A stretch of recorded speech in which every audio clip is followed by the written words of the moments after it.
Hello friends, आज के class में हम लोग अपना माध्य, माध्यिका और बहुलक के जो बुक में प्रश्न दिए गए हैं उन प्रश्नों को हम सॉल्व करेंगे। बुक में आपके टोटल 7 प्रश्न सारणीबद्ध तरीके से दिए गए थे, तो मैंने केवल 3 ही प्रश्न सारणीबद्ध लिए हैं, क्योंकि 3 ही प्रश्न में मैं आपको टोटल कंसेप्ट सिखा दूंगा सारणीबद्ध का। बाकी 4 आप प्रैक्टिस कर सकते हो। और उसके अलावा जो प्रश्न आपके लैंग्वेज के दिए गए थे उन प्रश्नों को भी हम सॉल्व करेंगे। तो वीडियो को अंत तक देखना। आपका माध्य हो गया, माध्यिका हो गया और बहुलक हो गया। यहाँ से एक जो 2 नंबर का क्वेश्चन आएगा वो आपका पक्का होगा इन्हीं 2 क्लासों से। एक तो जो इससे पहले मैंने परसों क्लास दी थी और एक आज की क्लास से। इन दोनों क्लासों को आप नोट कर लेना अच्छे से फार्मूलों को, और इनको फटाफट तरीके से रिवाइज करते जाना रोज, है ना। तो चलिए शुरुआत करते हैं हम लोग क्लास की। सबसे पहले हम देखेंगे अपना क्वेश्चन नंबर फर्स्ट। हम इन 3 क्वेश्चनों को बिल्कुल लास्ट में सॉल्व करेंगे। पहले हम लैंग्वेज के क्वेश्चनों को सॉल्व करेंगे। फर्स्ट क्वेश्चन है आपको आंकड़े दिए गए हैं 34, 66, 30, 38, 44, 50, 40, 60, 42, 51 और पूछा क्या गया है इसका माध्य बताओ।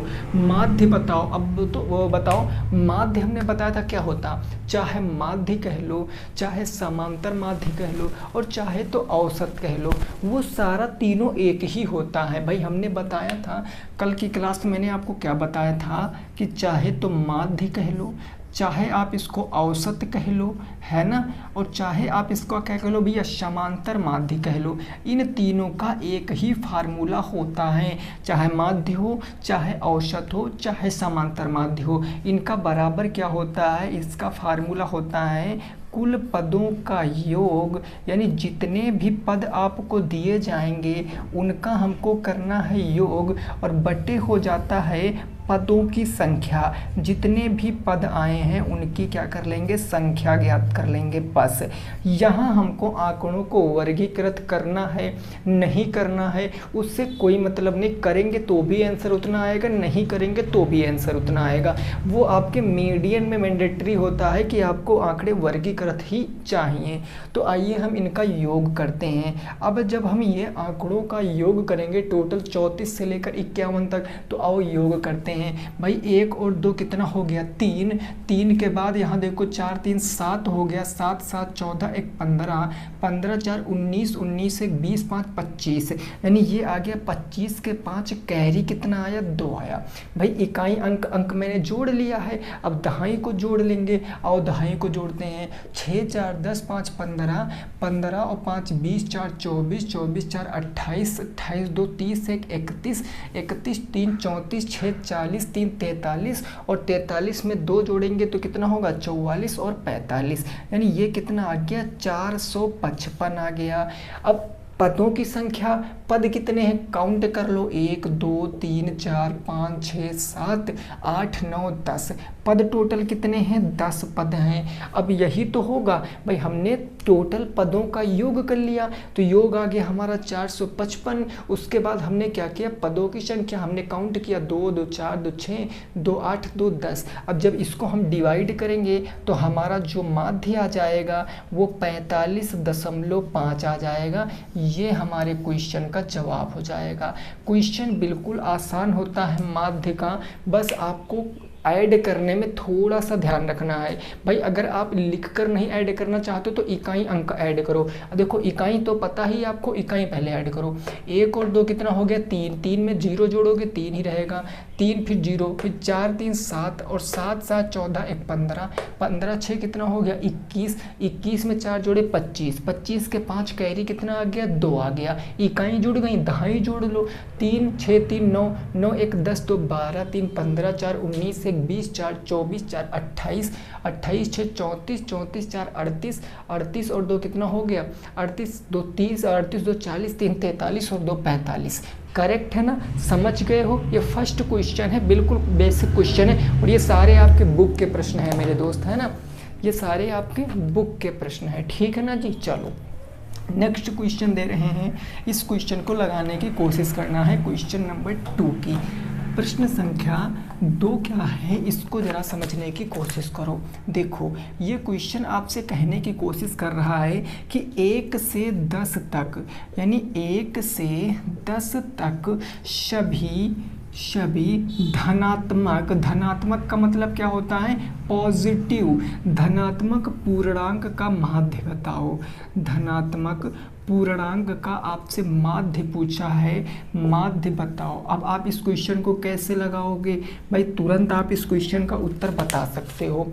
1 से लेकर 10 तक सभी धनात्मक का मतलब जो संख्याएं प्लस में होंगी वही धनात्मक मानी जाएंगी, क्योंकि यहाँ पर पूर्णांक की बात किया गया, मतलब इंटीजर्स की बात। और पूर्णांक आपको पता है क्या होता है, माइनस ऋणात्मक से लेकर माइनस ऋणात्मक इनफिनाइट से लेकर धनात्मक इनफिनाइट तक के बीच की जितनी भी संख्याएं होंगी वो पूर्णांक होती हैं। ये बात आपको तो पता होगी। तो 1 से 10 तक हम कौन कौन सी संख्याएं आएंगी पहले वो देखो, पूरा बेसिक से बता रहा हूँ। सबसे पहले 1 आएगा, फिर क्या आएगा भाई, 1 के बाद 2 आएगा, फिर 3 आएगा, 4 आएगा, फिर 5 आएगा, 6, 7, 8 हो गया, 9 हो गया और 10 हो गया। 10 तक कहा है, अगर तक ना कहता ना तो हम 10 को नहीं काउंट करते। चूंकि 10 तक कह रहा इसलिए 1 से लेकर 10 तक हमने संख्याएं लिख ली। अब क्या बताना, माध्य। तो माध्य बराबर हम फार्मूला लगाएंगे भाई, वही फार्मूला कुल पदों का योग और बटे क्या होता है, कुल पदों की संख्या।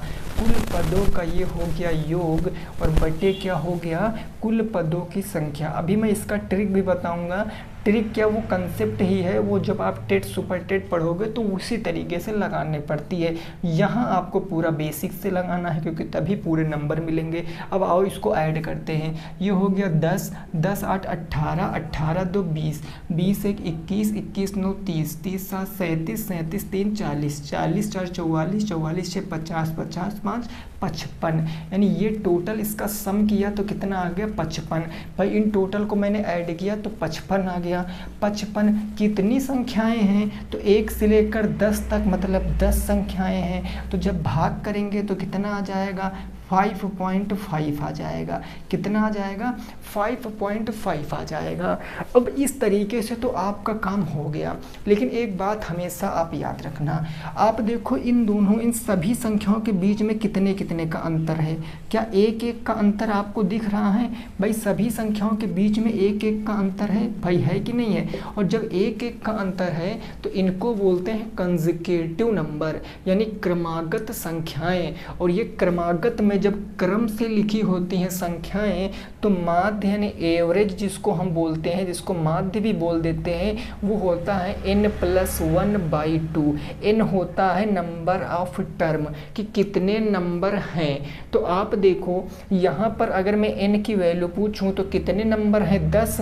तो 10 + 1/2 करेंगे, यानी ये 11/2 और 11/2 करेंगे तो 5.5 ही आएगा। तो ये भी आपका कंसेप्ट सही है और ये भी आपका कंसेप्ट सही है। कोई भी लगा देना, आंसर आपका बिल्कुल करेक्ट माना जाएगा।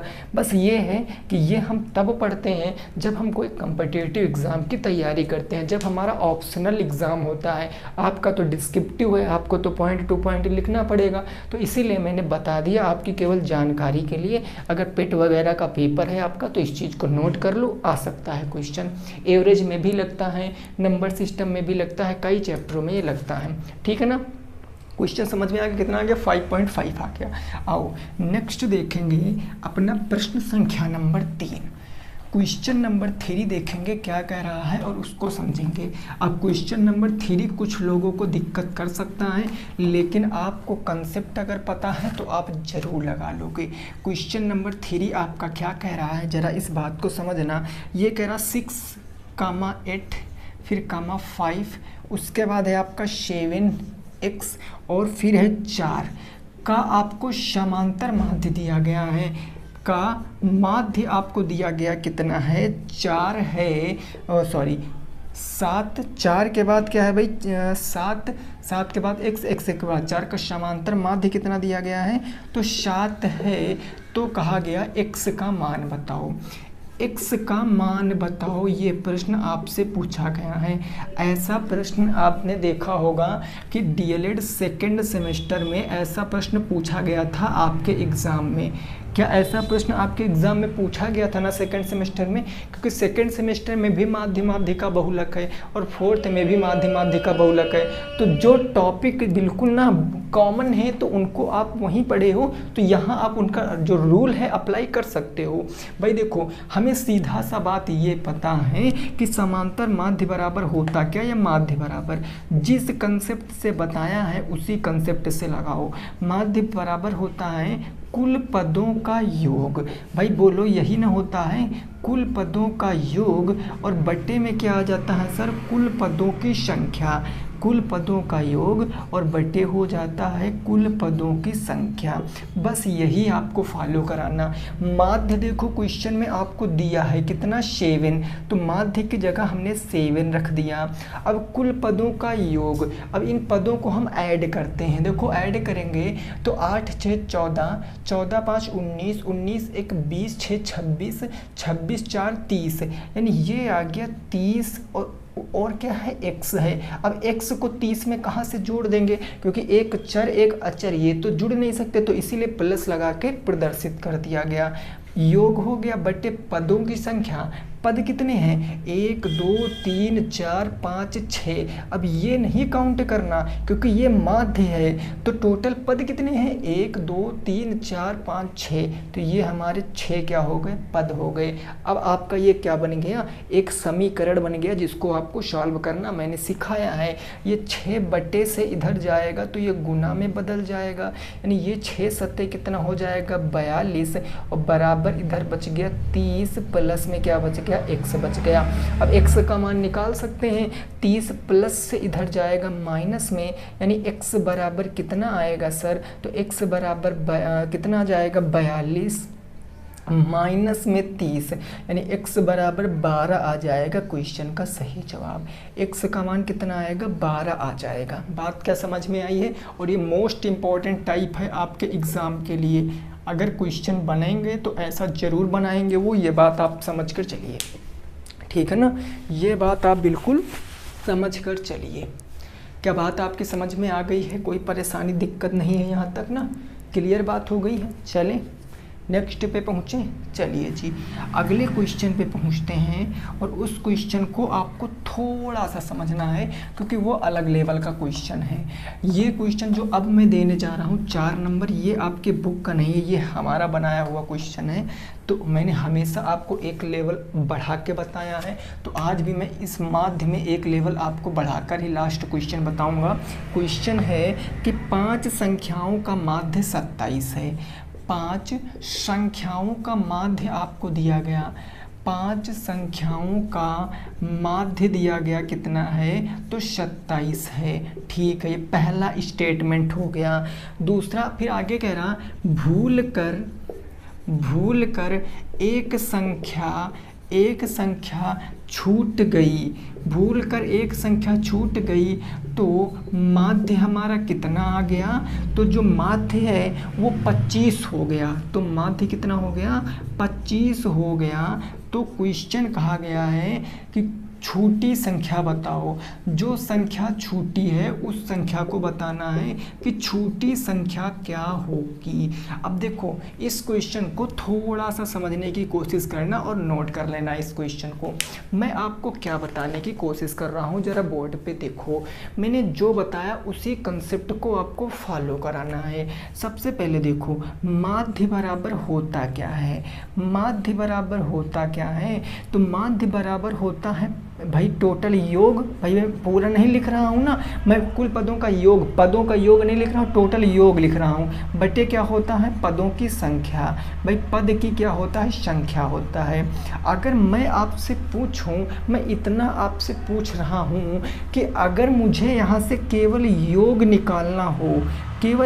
निकालना हो तो उसका फार्मूला क्या बनेगा। तो योग निकालना है ना, योग। तो जब योग निकालना है तो इसकी हमें कोई ज़रूरत नहीं है, बटे से इधर गुणे में आ जाएगा। यानी अगर मैं इसको इस तरीके से भी कह दूं कि मेरे भाई योग बराबर क्या होगा, तो भाई माध्य इधर से पहले से विराजमान थे, यानी ये माध्य विराजमान थे, और ये पदों की संख्या बटे से इधर आ जाएगा गुणे में, यानी गुणे क्या हो जाएगा, पदों की संख्या हो जाएगा। ये बात मैंने आपको क्यों बताई, क्योंकि ये बात समझना आपके लिए ज़रूरी है। अगर थोड़ा सा बुद्धि का प्रयोग करते तो आपको यहीं से समझ आ जाता कि योग निकालना हो चाहे जो निकालना हो, इसी फार्मूले रख के सब कुछ निकाल सकते हैं। बात समझ में आ गई। अब देखो पहले कितनी संख्या थी सर, 5, तो उनका माध्य कितना था, 27 था। बात को समझना। अब अगर मैं आपसे 5 संख्याओं का योग निकालूं कि 5 संख्याओं का योग क्या होगा, भाई कैसे, तो योग बराबर क्या होता है, माध्य, और 5 संख्याओं का माध्य कितना था, 27, तो ये हो गया 27 इंटू पदों की संख्या, कितने पद थे, तो 5, 5 संख्या मतलब 5 है तो पद होंगे, ये हो गया 5, तो इसका योग कितना आएगा, 135 क्या आ जाएगा भाई, 20 पंचे 100, 7 पंजे 35, 135 आ गया 5 संख्याओं का योग।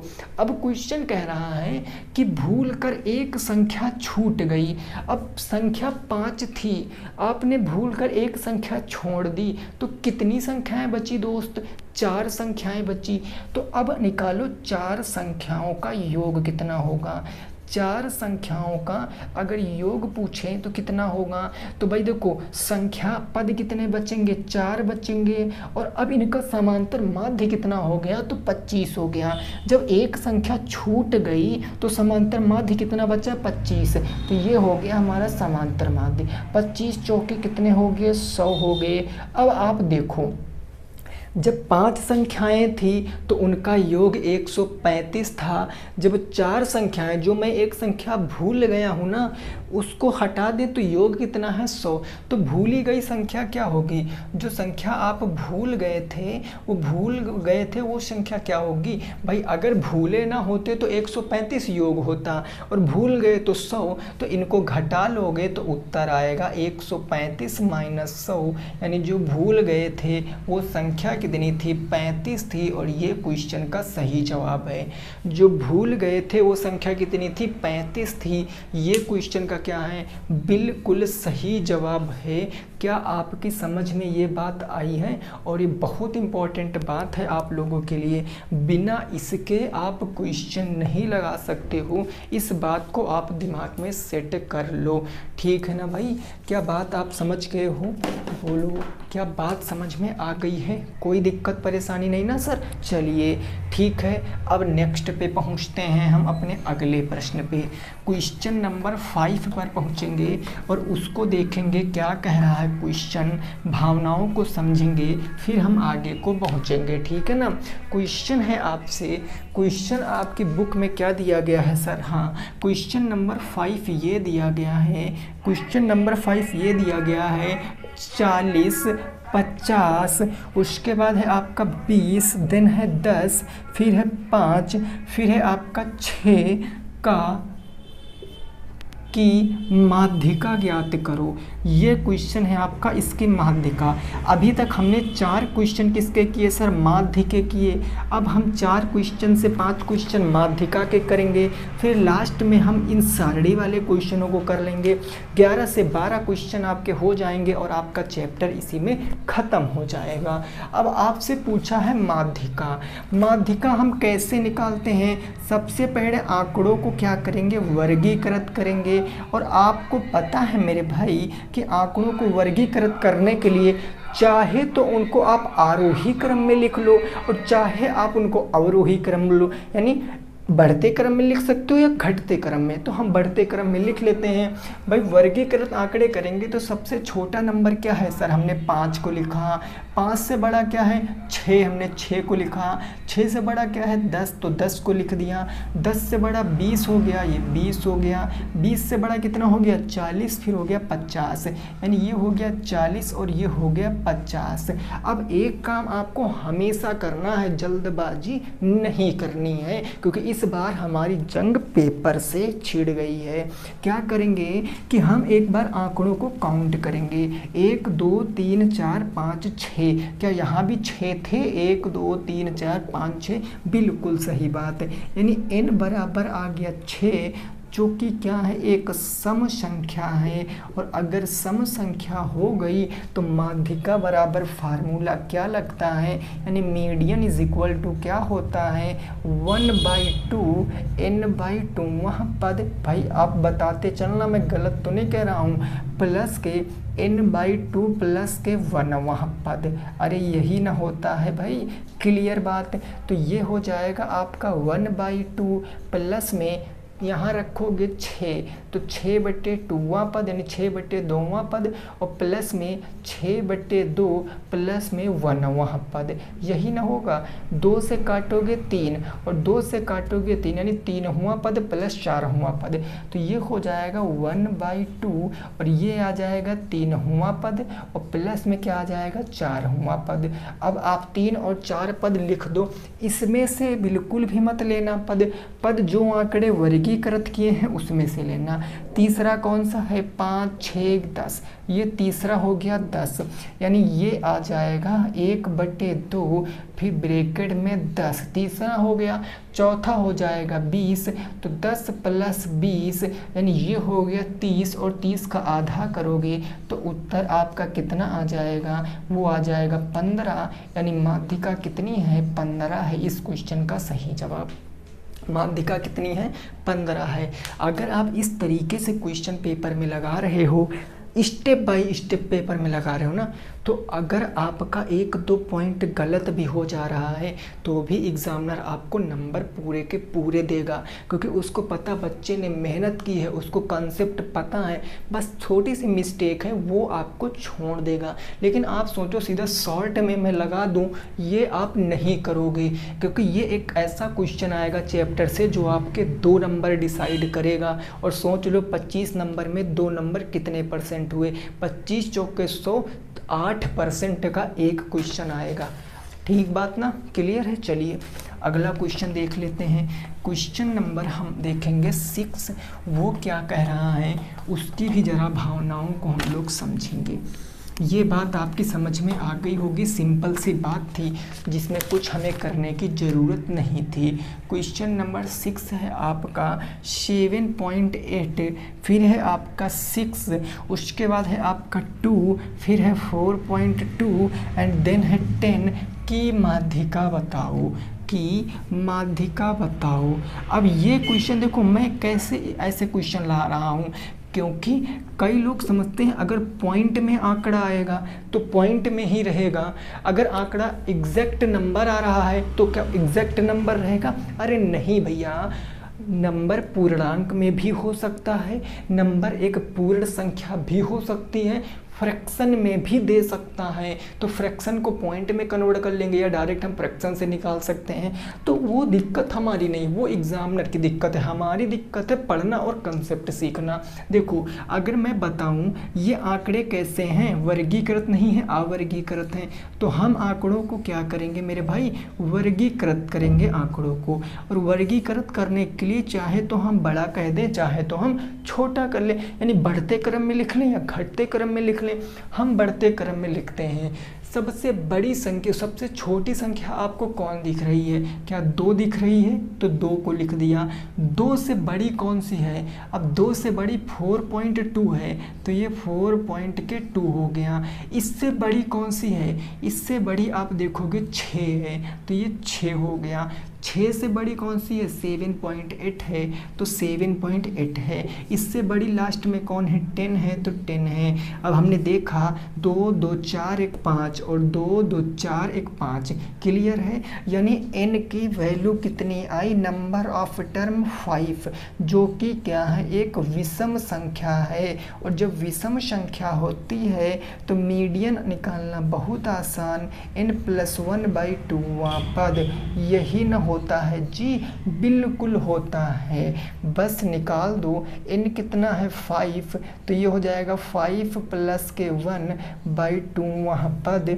अरे होगा कि नहीं होगा? तो 5 में 1 जोड़ोगे 6/2, 2 से काटोगे। अब देखो जरा तीनवा पद कौन है?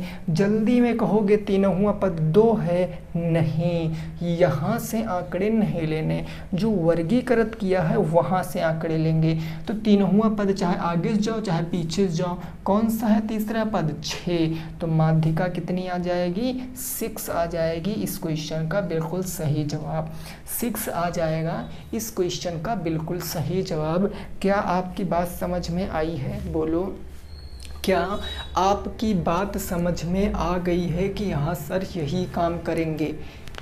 ठीक है ना जी? क्लियर है? आगे देखो, नेक्स्ट क्वेश्चन देखते हैं और उस क्वेश्चन को हम लगाते हैं 7 नंबर प्रश्न। क्वेश्चन नंबर 7 क्या कह रहा है उसकी जरा बात को समझिए। ये क्वेश्चन है आपसे, ये क्वेश्चन है क्वेश्चन नंबर 7। 6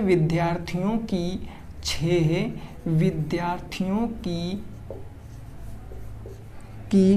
उम्र वर्षों में दी गई है। उम्र वर्षों में। अब 6 विद्यार्थियों की उम्र वर्षों में कैसे दी गई है भाई? दी गई है 18 वर्ष, फिर दी गई है 22 वर्ष, 17 वर्ष दी गई है, 15 वर्ष दी गई। कितने हो गए? 2 2 4 हो गए। 15 वर्ष के बाद 24 वर्ष दी गई है और देन आपसे फिर 23 वर्ष दी गई है। 6 हो गए ना भाई? 18 22 17 15 24 23। ठीक है, 2 2 4 2 6। कहा गया इनकी माध्यिका बताओ, की माध्यिका बताओ। अब देखो कोई परेशानी वाली बात नहीं है, चाहे जैसा क्वेश्चन आए हम तो सीधा गोली मार के इसको फोड़ देंगे। कैसे? अब देखो जरा समझो।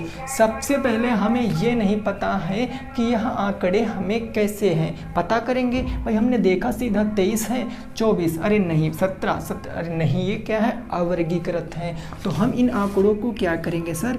वर्गीकृत करेंगे। इन आंकड़ों को हम वर्गीकृत करेंगे। तो आओ जरा वर्गीकृत को। सबसे पहले क्या आएगा? 15 वर्ष वाला छोरा आ जाएगा, 15 वर्ष के बाद 17 वर्ष वाला आ जाएगा, 17 वर्ष के बाद 18 वर्ष वाला आ जाएगा, 18 वर्ष के बाद 22 वर्ष वाला आ जाएगा और 22 वर्ष के बाद 23 वर्ष वाला आ जाएगा और लास्ट में 24 वर्ष वाला। देखो क्या 6 ही विद्यार्थी हैं? कम तो नहीं हो गए? 2 2 4 2 6 ही विद्यार्थी हैं। अरे 6 विद्यार्थी हैं तो n बराबर क्या हो गया? 6, जो कि क्या है? एक सम संख्या है। जब सम संख्या हो गई तो मीडियन इज इक्वल टू होता है 1/2 n/2 वहाँ पद, n/2 वहाँ पद प्लस के n/2 प्लस के 1 वहाँ पद। अब रखो, यहाँ रखोगे 6 काटोगे 3 हुआ प्लस 4 हुआ आ जाएगा। तो मैं डायरेक्ट लिखता हूँ, यहाँ आ जाएगा आपका 3 हुआ पद और यहाँ आ जाएगा आपका 4 हुआ पद। कैसे? तो 6 रखेंगे, 2 से काटेंगे तो 3 हुआ पद और इसका मान 3, तो ये 1 जोड़ के 4 हुआ पद। बस रख दो मान यहाँ 1/2। भाई 3 हुआ पद क्या है? 18 और 22। तो ये हो गया 18 प्लस में क्या हो गया? 22 हो गया।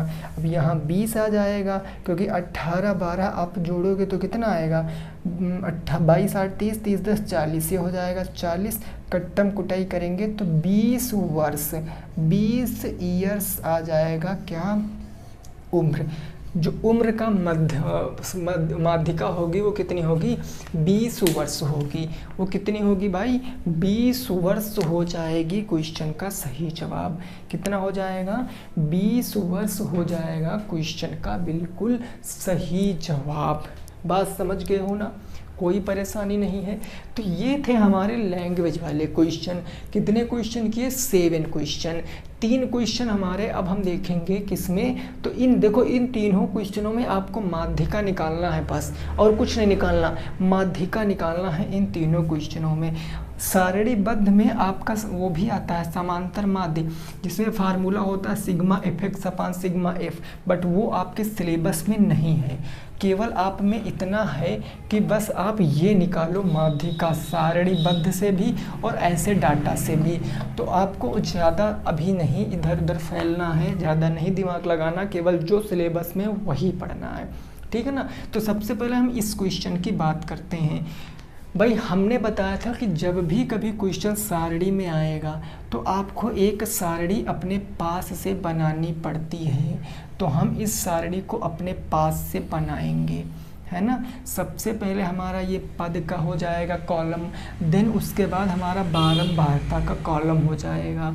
तो आपको ऐसे लिखना, आप तो बढ़िया पटरी प्रकार से लाइन मार दोगे ना। ये पद हो गया और ये बारंबारता हो गया।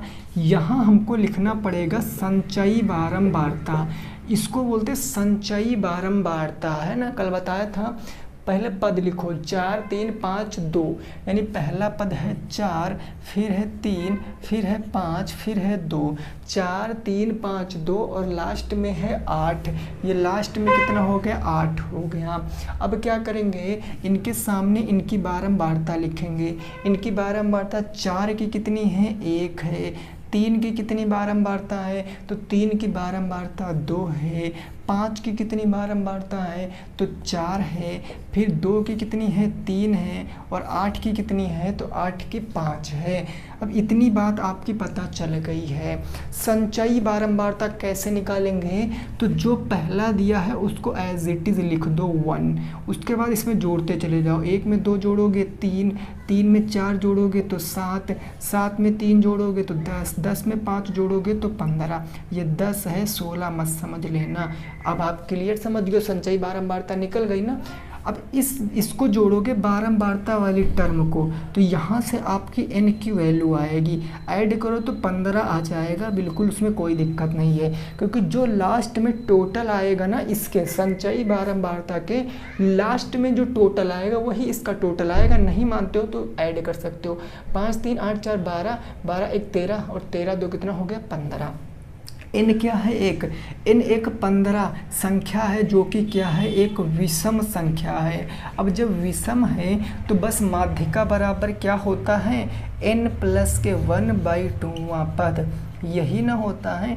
रखो भैया n की वैल्यू 5 प्लस के 1/2वां पद, यही तो करोगे। तो ये हो जाएगा 6/2, 2 से काटेंगे तो 3वां पद। अब बात आती है सर 3वां पद हमारा कौन सा होगा? तीसरा पद हमारा कौन सा होगा? तो आप एक बात दिमाग में सोचो, जिसकी बारंबारता या तो 3 होगी या तो 3 से बड़ी होगी, वही तो होगा 3वां। अरे होगा कि नहीं होगा? अरे यार समझ नहीं पा रहे हो तुम। कैसे? देखो यहाँ 3वां पद, अब तीसरा पद कहाँ आएगा? भाई देखो 7 तो 3 से बड़ा है, लेकिन 3, अब 3 के सामने क्या लिखा है? क्योंकि 3, भाई 3वां पद हमारा यही में आ जाएगा। तो 3 के सामने क्या लिखा है? 3 लिखा है, तो 3 हमारा क्या हो जाएगा इस क्वेश्चन का सही जवाब। यानी कितना सही जवाब होगा? 3 होगा इस क्वेश्चन का बिल्कुल सही जवाब। फ्री हो जाएगा इस क्वेश्चन का बिल्कुल सही उत्तर। क्या बात समझ में आई दोस्तों? क्या बात समझ में आई है कि नहीं आई है? कितना हो जाएगा? 3, ठीक है ना। चलो नेक्स्ट देखते हैं अपना अगला क्वेश्चन। क्वेश्चन नंबर कौन सा होगा हमारा? वो अगला होगा 9 नंबर क्वेश्चन, 9 नंबर प्रश्न। ये क्या है जरा इस बात को समझिए। भाई इसमें भी आपको सारणी दी गई है, तो इस सारणी को हम क्या कर लेते हैं? क्रमबद्ध बना लेते हैं। यानी एक जो हमें अलग से बनाना है सारणी को, उसको भी हम बना लेते हैं। तो एक तो पद हो गया, ये तो भैया पद नहीं दिया गया, इस पर भार दिया गया है। इस बार आपको भार, अरे वही मतलब भार का मतलब वही होता है क्योंकि केजी में दिया गया। फिर आपको दिया गया संख्या, विद्यार्थियों की संख्या। तो ये हमारा x होता है, ये हमारा f होता है, तो हम यहाँ से fx से निकाल लेंगे। f इंटू एक्स होता है संचयी बारंबारता।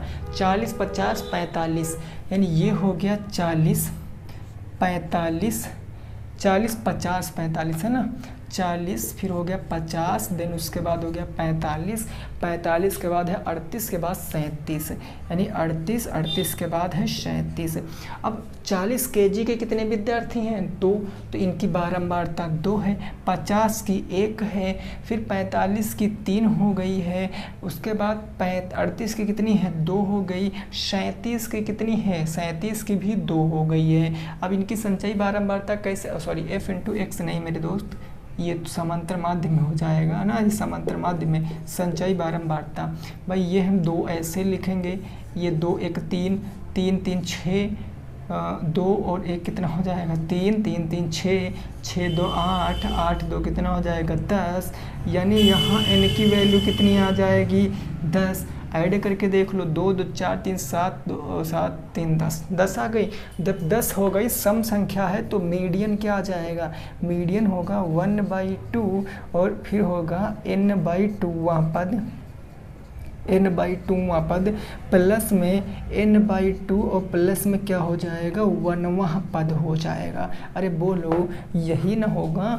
अब रखोगे मान जब यहाँ पर, तो ये 1/2, n का वैल्यू 10, 10 को 2 से भाग करोगे तो 5वां पद हो जाएगा, प्लस में 5 + 1 6वां पद हो जाएगा। अरे होगा ना, 5वां पद प्लस 6वां पद। अब देखो 5वां पद कहाँ आ जाएगा? 5वां पद कहाँ आएगा? 5वां पद वहाँ आएगा जिसकी बारंबारता क्या होगी? भाई देखो, सबसे पहले 40 को देखो, 40 की बारंबारता कितनी है? 2 है। 40 की बारंबारता 2। अब आप इस बात को ऐसे भी समझ सकते हो कि 40 कितनी बार आया होगा? 2 बार आया होगा। 40 के बाद 50 कितनी बार आया होगा? 1 बार। फिर उसके बाद 45 आया होगा 3 बार। ऐसे भी तो देखो, बारंबारता का मतलब वह चीज़ कितनी बार आई है। या ऐसे समझ लो कि जिसकी बारंबारता 5 या 5 से बड़ी होगी उसी में आपका ये आएगा। तो 5वां पद कौन सा होगा? 45। यहाँ से भी देख लो, 1 2 3 4 5, 5वां पद क्या आ जाएगा? 45। तो ये हो गया 1/2, 5वां पद हो गया 45। और 6वां पद क्या आएगा? भाई 6वां पद 45, वो भी आ जाएगा क्योंकि 1 2 3 4 5, और 6वां भी क्या हो जाएगा? 45। तो ये 45। अब 45 45 90, 1/2 इंटू 90, जब कट्टम कुटाई करोगे 90 है ना, 96 नहीं 90 है, तो कितना आ जाएगा? 45 आ जाएगा। यानी इसकी बारंबारता कितनी होगी? 45। इस क्वेश्चन का सही जवाब, ठीक है ना। और ये क्वेश्चन आपका क्या है? होमवर्क है। ये HW है, इसका जवाब आप कमेंट बॉक्स में करोगे। यहाँ पर आंकड़ा एक ज़्यादा लिखा है, यहाँ पर 2 3 4 5 6 7, अभी तक 5 5 थे, इसमें 6 हो गए। कोई दिक्कत है, सारणी में एक खाना और बढ़ जाएगा, ठीक है ना। इंग्लिश की क्लास दोस्तों अभी आपकी इसलिए नहीं आ रही है क्योंकि हम इंग्लिश पर थोड़ा सा सोच रहे हैं, हम एक ही मैराथन में इंग्लिश को ख़त्म कर दें, ठीक है ना। तो 2-3 दिन में आपकी इंग्लिश की मैराथन आएगी जिसमें मैं आपका ग्रामर पूरा ख़त्म कर दूंगा। टेंस भाई मैंने ख़त्म ही कर दिए हैं, फ्यूचर को छोड़कर। मैंने एक्टिव पैसिव पढ़ा ही दिया, मैंने डायरेक्ट इनडायरेक्ट पढ़ा ही दिया। बचा है आपका कंडीशनल सेंटेंस और कॉम्प्लेक्स कंपाउंड सेंटेंस, और आपका क्या बचा है? पार्ट ऑफ स्पीच ना। नाउन पढ़ा दिया मैंने, प्रोनाउन ये सब बचा हुआ है, तो उनको हम एक ही वीडियो में बिल्कुल अच्छे से एक्सप्लेन करने की कोशिश करेंगे, ठीक है ना। प्लस 2 वीडियो बनाने का इसलिए थोड़ा सा मन नहीं करता क्योंकि यहाँ पर बहुत ज़्यादा गर्मी है, फ़ैन भी नहीं चलता है यहाँ पर ना, जिसमें इस वीडियो बनाते हैं क्योंकि वो बेकार हो गया, और लाइट भी सामने से जलती है तो एकदम ना ढीली हो जाती है पोजीशन। तो भाई साहब इसीलिए एक ही क्लास हम बनाते हैं। 2-3 दिनों में मैं आपकी इंग्लिश पूरी ख़त्म करा दूंगा, इससे आप बिल्कुल निश्चिंत रहिए। वो हमारी हेडेक है, वो आपकी नहीं है, ठीक है ना। चलो तो मिलेंगे कल की क्लास में नए चैप्टर के साथ। यहाँ के सारे क्वेश्चन आपके बन जाएंगे, बिल्कुल श्योर रहो। बस आप इस क्वेश्चन का जवाब कमेंट बॉक्स में देना। अगर लाइक नहीं किया तो लाइक कर देना, चैनल को सब्सक्राइब नहीं किया तो सब्सक्राइब कर लेना, और दोस्तों तक अपने ज़रूर शेयर किया करो मेरे दोस्त, क्योंकि इस समय हमें आपकी ज़रूरत है, और अगर आप हमारे साथ रहेंगे तो हम आपके साथ हमेशा रहेंगे, ठीक है ना। चलिए, जय हिंद, जय भारत और वंदे मातरम।